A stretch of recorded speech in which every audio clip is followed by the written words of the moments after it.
பொதுவா இல்லை, எல்லா வருஷமும் சொல்ல முடியாது. எல்லா வருஷமும் அப்படி இல்லை. தென்னிந்திய படங்களுக்கு வந்து தகுந்த அவங்க தகுதிக்கு ஏற்றாற் போல் விருது கிடைச்ச வருடங்களும் இருக்கு. அப்படி நம்ம எல்லா வருஷமும் அப்படி நடந்ததுன்னு சொல்ல முடியாது. இந்த வருஷத்துல இப்படி நடந்தது ஏன்னு தான் நம்ம கேட்கறோம். தேசிய விருது நம்ம சவுத்துல இருந்து எவ்வளவோ பேர் வாங்கியிருக்காங்க. நம்ம ஆளுங்க எவ்வளவு பேர் இல்ல, அது வாங்கியிருக்காங்க. இப்ப எடுத்துக்கலாம். இப்ப இருக்கிற சூழல்ல இப்ப இருக்கிற சூழல்ல நிச்சயமாக தகுந்த அங்கீகாரம் கொடுத்தாங்களாங்கிறது தான் டவுட். ஒரு தகுந்த அங்கீகாரம்ங்கிறது ஒரு பெரிய விஷயம் இல்லையா? அது இப்போ ஷாருக் கான் அவருக்கு இதுக்கு முன்னாடியே கிடைச்சிருந்துருக்கணும். ஒரு எவ்வளவு வருஷமா இருக்கிற ஒரு பிரமாதமான ஒரு ஆக்டர். நல்லா அவருடைய ரசிகர். ஆமா, அவருக்கு வந்து இதுக்கு முன்னாடியே கிடைச்சிருந்துருக்கணும். அவருக்கு கிடைச்சது ரொம்ப சந்தோஷம்.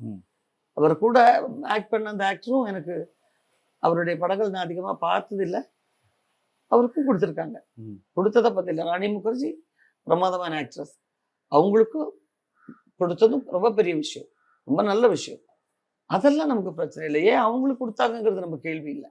நமக்கு ஏன் அது கிடைக்கலைங்கிற ஆதங்கமும் கிடையாது. அதை எதிர்பார்த்து நம்ம நடிக்கிறதும் கிடையாது. நிச்சயமா அது அப்படி இல்லை. கிடையாது. ஒரு கேட்டகரைஸ் பண்ணணும். சிறந்த நடிகர், சிறந்த நடிகை, சப்போர்ட்டிங் ஆக்டர், சப்போர்ட்டிங் ஆக்ட்ரஸ், சிறந்த comedian, child artist, special jury award. சில படங்களுக்கு சிலவங்களுக்கு இப்போ பெஸ்ட் ஆக்டர், பெஸ்ட் ஆக்ட்ரஸ் கொடுக்க முடியலன்னா உங்களுக்கு ஸ்பெஷல் அவார்டு கொடுக்கலாம் அப்படின்னு கொடுக்கலாம். நீங்க அப்படி கொடுத்துருந்தீங்கன்னா இந்த சப்போர்ட்டிங் ஆக்டர் ஆக்ட்ரஸ்க்கு வேற கிடைச்சிருக்கும். இப்போ அந்த கேட்டகரி இந்த வருஷம் இல்லாத மாதிரியே தானே ஆகுது. இப்போ லீட் ரோல் பண்றவங்களுக்கு நீங்க கொடுத்துட்டீங்கன்னா அவங்களுக்கு அந்த கேட்டகரி என்ன ஆகும்? ஸோ அது என்னங்கிற டீட்டெயில்ஸ் தான் நம்ம கேட்குறோம். எக்ஸ்பிளனேஷன் தான் கேட்குறோம்.